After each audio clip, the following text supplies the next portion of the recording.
Et voilà les parents, on continue sur notre lancée. Hein, nos séries de 9 vidéos sur l'évolution de la grossesse mois par mois.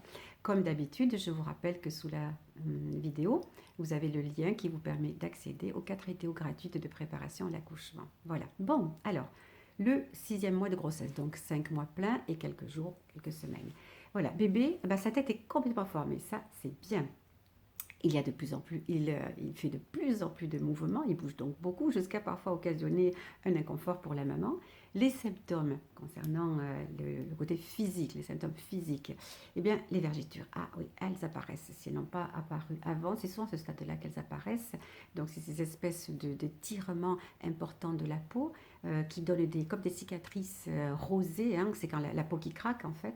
Donc voilà, il y a des vergetures qui commencent à apparaître, ben, c'est sûr, hein, la peau est terriblement distendue. Du fait de cet utérus qui est de plus en plus volumineux et qui porte un petit peu vers l'avant, eh bien, on a un déplacement de notre centre de gravité. Et ce déplacement va nous obliger à adopter des postures qui peuvent créer des maux de dos. Ensuite, du fait encore de cet étirement utérin, il peut y avoir des petites contractions qui vont apparaître, des contractions liées à la tension, mais des contractions aussi qui en fait sont pas du tout méchantes, qui ne mènent pas vers un accouchement prématuré, mais qui sont des petites ébauches de contractions utérines préparatoires pour le futur accouchement. La constipation, si elle était présente, eh bien, elle peut augmenter, ça n'est pas systématique, mais elle peut parfois augmenter, donc il faut faire attention.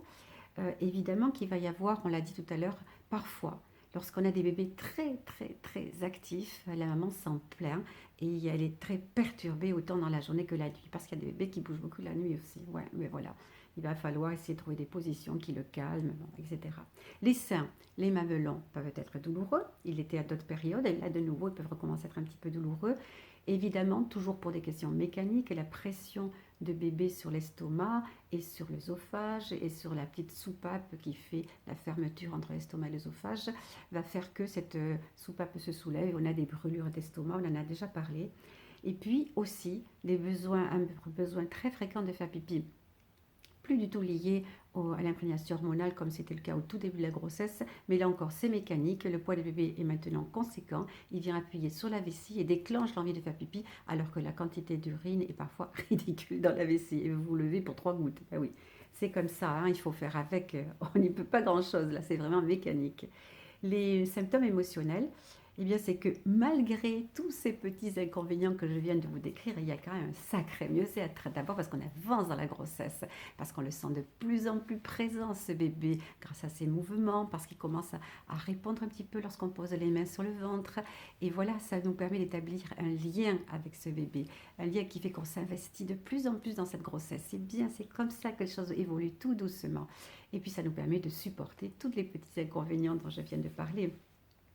Le rendez-vous médical, bon, il y aura les examens de routine classiques, hein, de surveillance de grossesse, poids, tension, voilà, etc., l'albumine dans les urines, bon, etc. Et puis, un examen qui est fait maintenant de manière quasi systématique, c'est l'hyperglycémie provoquée, c'est-à-dire c'est l'examen, le test de O'Sullivan, c'est pour vérifier que vous n'êtes pas en train de démarrer un diabète de grossesse. C'est important, il faut le vérifier.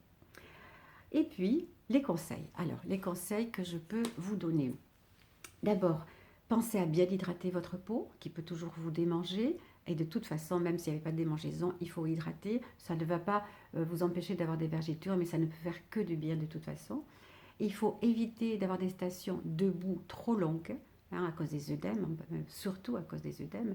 Donc il faut vous reposer plusieurs fois dans la journée en position allongée, mais surtout, c'est valable pour les mois précédents, relevez bien vos jambes, les mettre en hauteur, carrément au-dessus du canapé, contre un mur, enfin trouver des positions où vous avez les jambes hautes qui vont permettre à la circulation de se faire de nouveau d'une manière beaucoup plus aisée et aux œdèmes de diminuer. Voilà.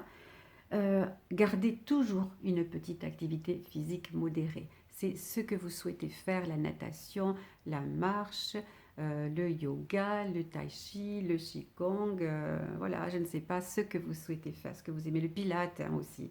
Voilà. L'alimentation, surveillez bien votre alimentation. Plus l'encombrement est important avec l'utérus, plus vous devez faire des petits repas, donc fractionnés, mais plus nombreux, peut-être 5 ou 6 petits repas dans la journée. Et vous allez digérer beaucoup plus facilement, il y aura moins de brûlures aussi. Et enfin, commencez à penser sérieusement à la préparation de l'accouchement que vous souhaitez faire. Moi, pour ma part, je vous engagerai dès l'instant où vous savez que vous êtes enceinte, donc vraiment très tôt, dès le premier trimestre, à démarrer une préparation au moins psychologique. Vraiment, moi j'ai fait des formations, évidemment, hein, que je vous conseille d'aller jeter un coup d'œil. Et puis ensuite, de vraiment envisager le type de préparation que vous souhaitez faire en sophrologie, yoga, etc. Voilà, hein, je vous invite à y penser très sérieusement. Ça ne s'improvise pas à la fin et surtout pas au dernier moment, à 8 mois, quand c'est déjà bien avancé et ça risque d'être un petit peu juste. Voilà, mes petites mamans, je vous dis à tout de suite pour la prochaine vidéo. Ciao, ciao!